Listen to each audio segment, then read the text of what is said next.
It's been 1 month since the Rohingya refugee crisis began, and there seems to be no resolution on the horizon.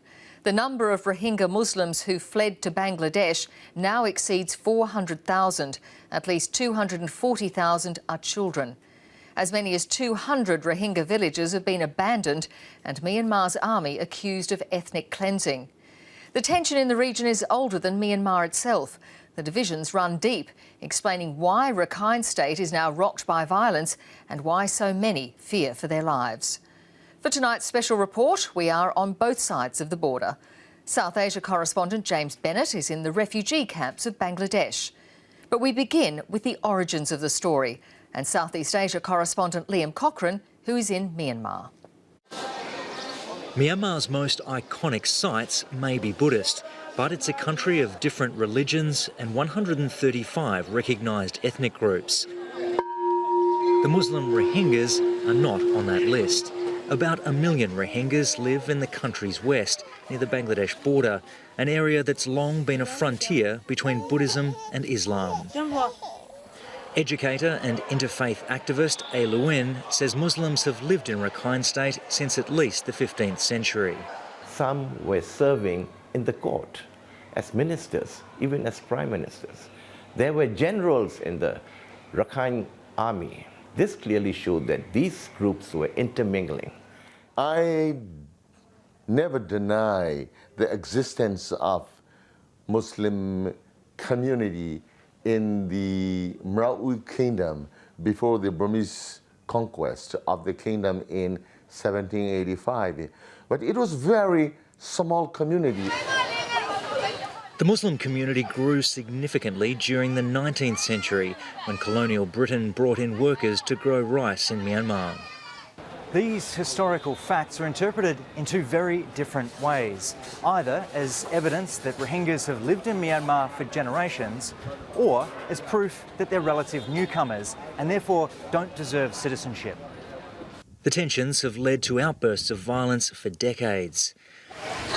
Many Rohingyas live in camps or remote rural areas. Their travel is restricted and poverty is rife. Amid this Asian apartheid, an insurgency formed. And it burst onto the scene on the 9th of October last year with coordinated attacks on 3 border police posts. And they took control of that post for several hours, they looted its armory, and then they made off. The security forces retaliated against suspected insurgents and civilians, prompting thousands of Rohingyas to flee amid allegations of atrocities. Last month, the militants attacked again, this time hitting 30 police posts. Again, the response was brutal. It prompted a disproportionate response from the security forces. Now that area, much of it is depopulated. The United Nations has called Myanmar's response textbook ethnic cleansing. Within Myanmar, though, there's little sympathy, especially among the hardline monks who've stoked the rage.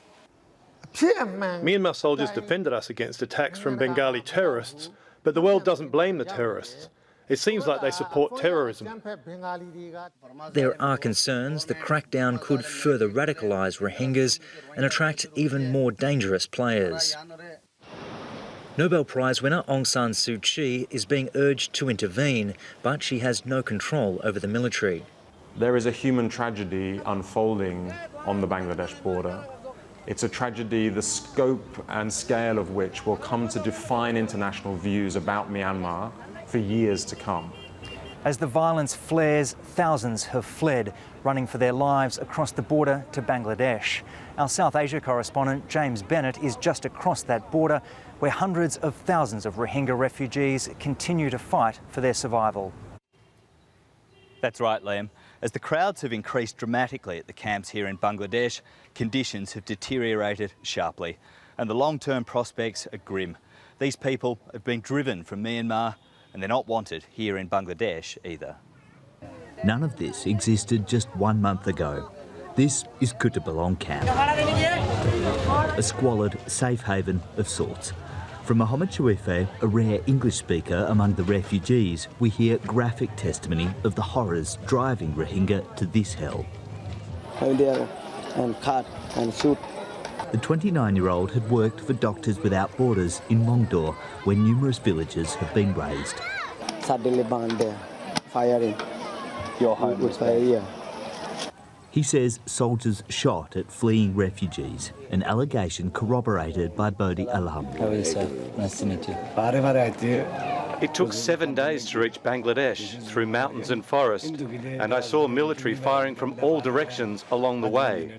Last month, he says, the army came to his village of Asimbor and told people, run. At first, I was unable to bring my 2 disabled children. They were beaten and kicked severely, but lived. He, wife Noor Shafa and 4 able-bodied children carried the crippled boy and girl to safety, leaving everything else behind. The scale and speed of the exodus has exceeded all expectation.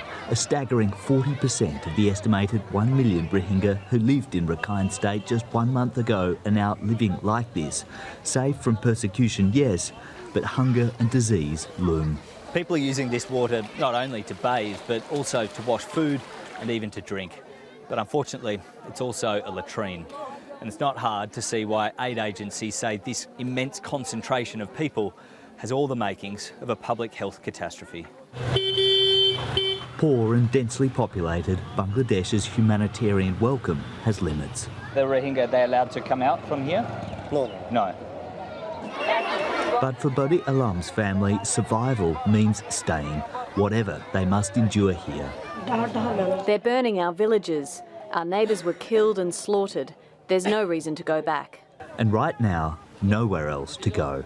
James Bennett, ABC News, Kutupalong.